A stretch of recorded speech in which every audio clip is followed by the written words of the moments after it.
C'est Jacques Maillot qui vient de nous rejoindre ce samedi matin. Bonjour Jacques. Bonjour. C'est ravi de vous accueillir ce matin. Je suis très heureux d'être avec vous. Dans Good Morning Weekend, on est très content. Référence en matière de satire politique, chansonnier, homme de radio, de télé et propriétaire du Théâtre des Deux Ânes depuis près de 25 ans. Oui. Théâtre dans lequel vous continuez de vous produire plusieurs fois par semaine. Oui, on se produit encore le jeudi, vendredi, samedi et dimanche. Dans un nouveau spectacle qui s'appelle « On est mal, Macron, on est mal ». Je vous avais entendu dire il y a quelques années que vous aviez envie de commencer à passer la main tout doucement ou tout au moins à lever le pied. Finalement, pas du tout. Si, je vais le lever, force des années oblige, mais je vais faire ça progressivement pour pas que le choc soit brutal, parce c'est un théâtre d'habitués, c'est un théâtre de tradition, donc il faut pas casser la tradition. Et c'est vrai, quand on a des habitudes, notamment en côté public, il faut les respecter, et donc on va essayer de faire une transition en douceur. Et donc vous continuez donc à vous y produire jeudi, vendredi, samedi dans On est mal, Macron, on est mal, le dimanche aussi. Le dimanche également, à 15h. On vous y retrouve retrouve aux côtés de Michel Guidoni, Florence Brunold, Paul Duro, Gilles Détroit et Émilie Anne-Charlotte depuis le 28 septembre. On a Macron dans le titre, mais tout le monde y prend pour son grade, on est d'accord ? Absolument, c'est un titre qui va avec évidemment l'actualité française. Donc on a parodié ce fameux slogan publicitaire « On est mal patron ». Et donc on parle évidemment de notre président de la République, mais on parle aussi de tout ce qui va autour, les syndicats, l'opposition, enfin ce qu'il en reste. Et puis on parle aussi de la vie sociétale, on parle aussi des chaînes d'information en continu, on parle de tout ce qui fait notre univers quotidien. Il était également question de Macron dans votre précédent spectacle, qui avait un titre sympa également, « Tout est bon dans le Macron ». Oui, ça c'était le spectacle d'avant. C'est un personnage facile à caricaturer, Emmanuel Macron ?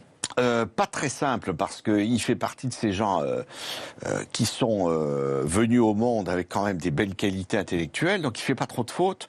Et il me fait énormément penser à Valéry Giscard d'Estaing. Là, à cette époque-là, moi je débutais dans ce métier d'humoriste, de chansonnier. On se disait, Giscard, il est tellement brillant et intelligent, comment est-ce qu'on va le caricaturer ? Nous y sommes arrivés par le haut, en caricaturant son phrasé de technocrate, d'énarque. Et Emmanuel Macron, c'est un peu la même chose. Donc on a essayé de le prendre par le haut en disant il est plus que parfait. Et donc quand on est trop parfait par moment, ouais. on fait les choses trop bien. Et finalement, le peuple, les électeurs, ils vous demandent pas ça forcément. Parce que ça veut dire que pour caricaturer quelqu'un, vous essayez de trouver les petits défauts, j'imagine, oui. Les petites aspérités du personnage. Voilà. Et surtout, il faut pas se tromper. C'est-à-dire que Emmanuel Macron, on peut le caricaturer en le faisant passer pour un type presque trop intelligent par rapport au sujet qu'il a abordé. On peut pas le faire passer pour un niais, ça n'est pas le cas. Fallait surtout pas faire ça avec François Mitterrand, qui était un homme brillantissime. Donc, alors quel président justement vous a le plus facilité les choses ? Alors il y avait des personnages de bande dessinée comme Jacques Chirac avec sa gestuelle. Comment allez-vous ? Donc ça c'était formidable. Les Guignols s'en étaient beaucoup servis forcément. Nicolas Sarkozy, qui était une sorte on avait d'ailleurs fait Sarkozy le Gaulois, qui était une sorte de petit bonhomme surdynamisé. On se disait, il prend la potion magique. Sarko, il est tout sur tous les coups. Donc, il faut trouver le travers du personnage. Alors, on est dans le spectacle de chansonnier dans la plus pure tradition. Jacques Maillot, c'est quoi un chansonnier ? Un chansonnier, c'est quelqu'un qui regarde l'actualité, qui regarde tout ce qui se passe autour de lui, et puis qui essaie d'en extraire la quintessence et de se dire, alors ça, je trouve ça ou absurde, ou drôle, ou carrément ridicule. Et à ce moment-là, il faut trouver un angle pour traiter ce sujet, et il faut que l'angle soit le plus drôle possible. Donc le chansonnier, il écrit ses textes et il les dit. C'est un terme qu'on entend moins aujourd'hui. Ah oui, absolument, qui a disparu. Que certains même pourraient qualifier de ringard. Oui. Qu'est-ce que vous répondez à ça ? Je crois qu'on n'est jamais ringard, on est toujours le ringard de quelqu'un d'autre. Et chansonnier, ça existe dans la culture française. Peut-être que ça va disparaître sous l'appellation chansonnier, mais ça renaîtra de toute façon. Oui, parce qu'à l'origine, les chansonniers chantaient en fait. Voilà, c'est ça. Or, ils ne chantent plus, ils parlent, mais en réalité, ce que veut dire le mot chansonnier, c'est s'occuper de l'actualité. Alors, je m'aperçois que beaucoup de gens aujourd'hui essaient de le faire. Certains avec beaucoup de difficultés, d'autres avec beaucoup plus de réussite. Mais je m'aperçois qu'ils font la même chose. Et quand j'ai démarré dans ce métier, il y a près de 50 ans, j'avais plein de gens qui me disaient, surtout, arrête ce métier de chansonnier, c'est sans avenir.